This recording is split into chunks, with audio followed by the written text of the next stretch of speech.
Ku bbalaza ya Sabbiiti eno amawulire g'okufa kwa Sam Omala eyali omusirikale wa poliisi eyakyaka ennyo gaasaasanira eggwanga.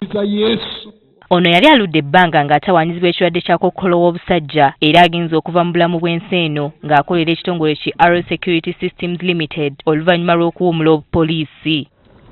Kati olwaleero omulambo gwa Sam Omala guleeteddwa ku kkanisa ya All Saints Church e Nakasero okusabirwa. Wano mutabani w'omugenzi Divine Mutukuvu ayongedde okusaba abantu okusonyiwa taata we byonna bye yabasobya. Bamusabe mumuleke omusajja awummule mirembe. Era agamba nti kitaawe waafiiridde nga talina ky'atoma eri poliisi.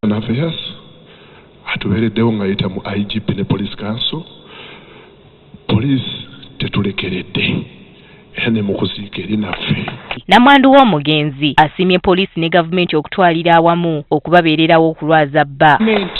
Ne Uganda Police olw'omulimu gwe batukoledde tebatwawukanyeeko tubadde ffenna tutambudde ffenna mwebale nnyo mwebalire ddala. Akulira ekitongole ki Security Systems Mukula omugenzi gy'abadde akolera waafiiridde yennyamidde olw'embeera embi abapoliisi gye bakoleramu. Welfare of the police officers in this country is wanting. Police officers must have decent living. They must have decent accommodation. They must be supported in any way possible. Mukula era alangidde gavumenti okwerabira amangu emirimu egyakolebwa omugenzi okukuuma emirembe mu ggwanga lino ne batuuka n'obutalabikako mu kiseera ky'okusabira omwoyo gwe. Senior government officials, not only from police, the army, intelligence and all the others, even state house, but Ugandans tend to forget quickly, memory lapse.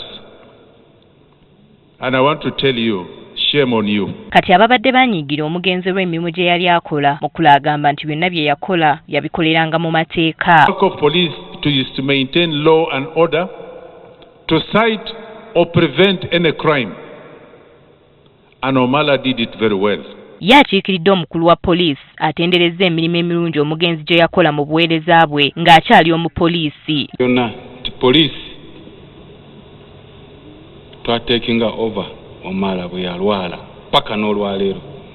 Sam Omala alese namwandu abaana n'abazzukulu nga waakuziikibwa ku Lwomukaaga luno ku kyalo Senda mu ggombolola y'e Pasikula mu disitulikiti y'e Tololo. Winnie Nakasero Agafeeyo ku Spark TV.